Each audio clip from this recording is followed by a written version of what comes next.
Hello again, I'm Abrick, a licensing consultant with Felix Happich Consultancy.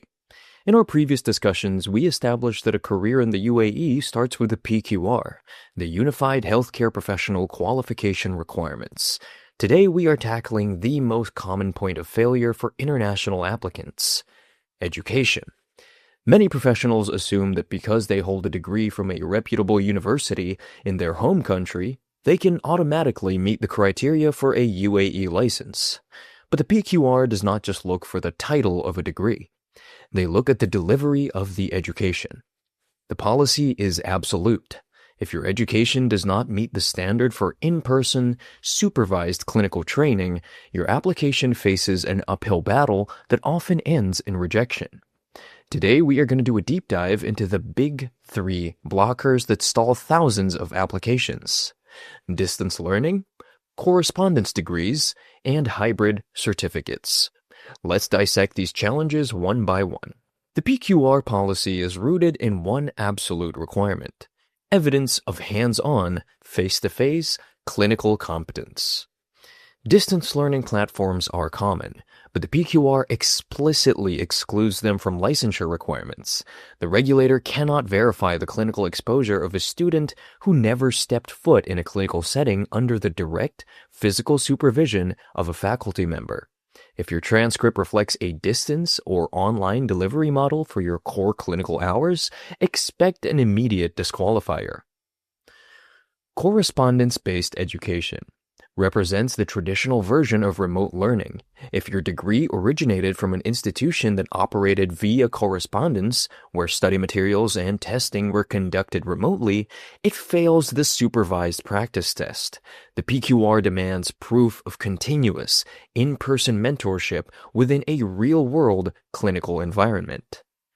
Hybrid certificates are the most deceptive challenge.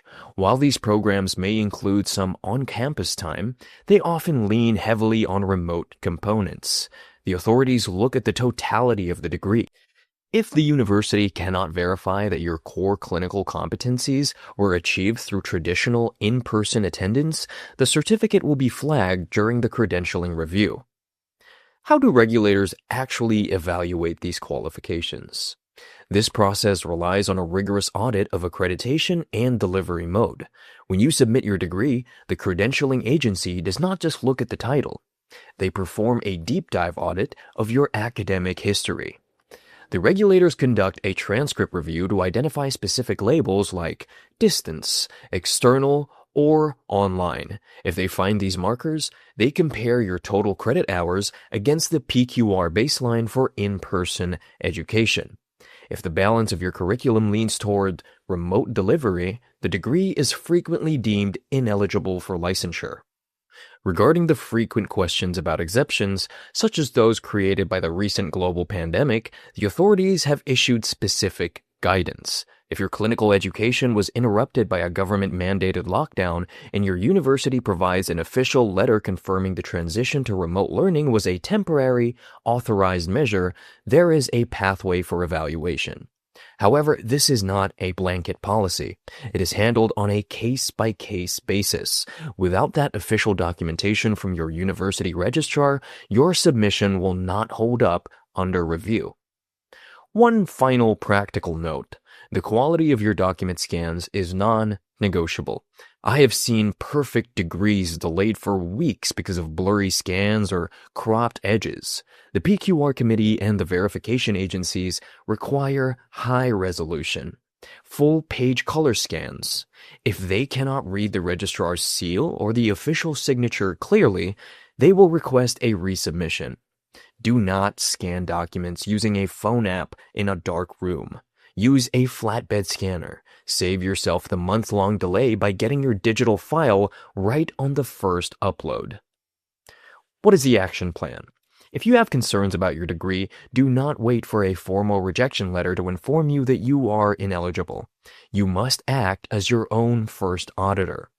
Start by reviewing your transcript for the mode of study. Any description other than full-time or in-person represents a significant red flag. Next, verify your university's accreditation status. Is your institution on the official list of recognized providers in your country of graduation? The PQR requires validation from the National Accreditation Authority of that country. Before you even touch the Sharian portal, I want you to verify these things.